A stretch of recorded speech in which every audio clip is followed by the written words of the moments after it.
Asham, Gamo Naito, Boroda Naito, Naito Asham, Naito Asham, Boroda Naito, Kilase Naito, Naito Asham, Naito Asham. ዛሬ ከጠዋት ጀምረን በደቡብ ኢትዮጵያ ክልል በጋሞ ዞን እንገኛለን። ጠዋት ዛሬ ያየነው በጣም አስደሳቹ ስራ በምዕራብ አባያ ወረዳ የተጀመረው የገጠር ኮሪደር ስራ ነው። አምና ታስታውሱ እንደሆን ገጠር ኮሪደር በየቦታው እኛ ሞዴል ቤቶች እየሰራን ሰዎች ያንን ተከትለው እንዲሰሩ ኢንከሬጅ እናደርግ ነበር። ዘንድሮ ብዙ ቦታ ተጀምሯል። ግን እዚህ በምዕራብ አባያ ወረዳ ያየነው ቅድም ሞዴል የገጠር ኮሪደር ስራዎች ሙሉ በሙሉ የተገነቡት በአርሶ አደሩ ነው።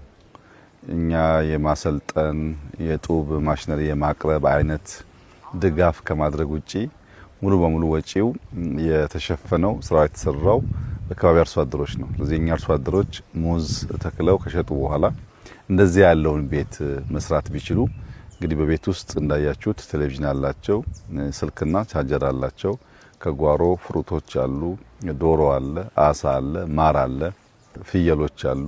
አንድ አርሶ አደር በጓሮ ፍሩት በተለያየ መንገድ ማምረት የሚችል ከሆነ ማር ማምረት የሚችል ከሆነ አሳ ካለው ዶሮ ካለው ፍየሎች ላሞች ካሉ አንዱ እንኳን ቢጎድል አንዱ እየሞላ ቢያንስ ራስን ማኖር ጸዳ ያለ ኑሮ መኖር የሚባለው ጉዳይ ሊሳካ የሚችል እንደሆነ ያመላክታል።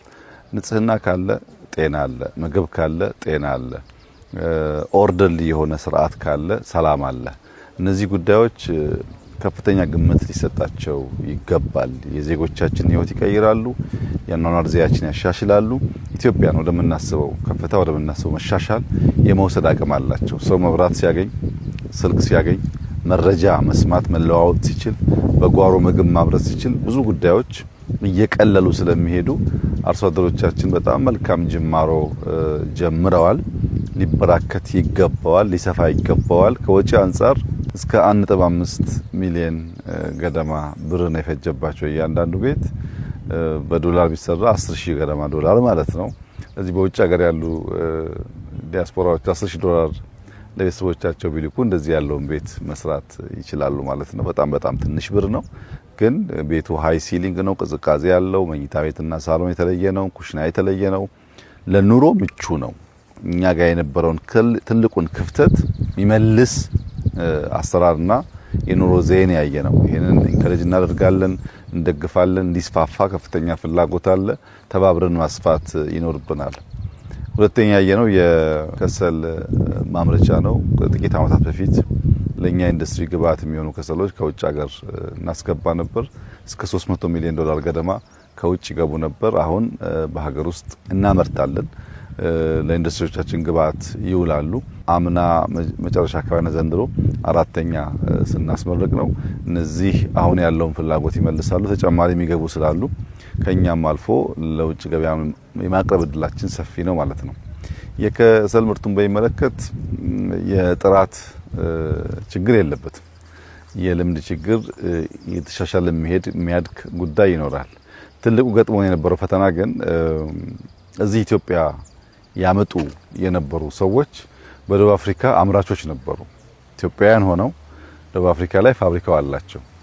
ከደቡብ አፍሪካ እያመጡ እዚህ ይሸጡ ስለነበረ የኢትዮጵያን የማራከስ ጥራት የለውም የማለት የነሱ ፋብሪካ እንዲያስገባ የፈለግ ፍላጎቶች ነበሩ።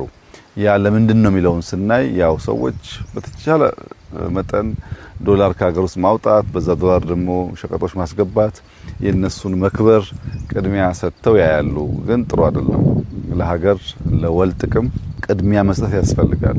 ያ ፋብሪካ ተነቅሎ ሊመጣ ይችላል፣ ወደ ሌላ ማርኬትም ሊሄድ ይችላል።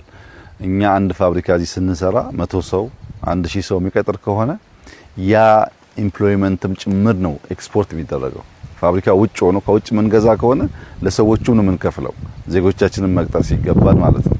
እና በኢምፖርት ሰብስቲቱሽን በዚህ አመት 5 ቢሊዮን ዶላር ገደማ ነው ኢንዱስትሪዎቻችን ያመረቱት።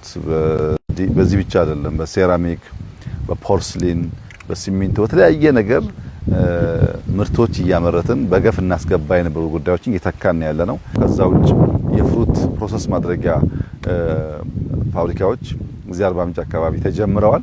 እነሱ ሲያልቁ ፍሩቶቹን ብቻ ሳይሆን ጁስ እያደረግን ልካለን። ለሌማት የእርጎ ወተት ማቀነባበሪያዎች ተሰርተዋል።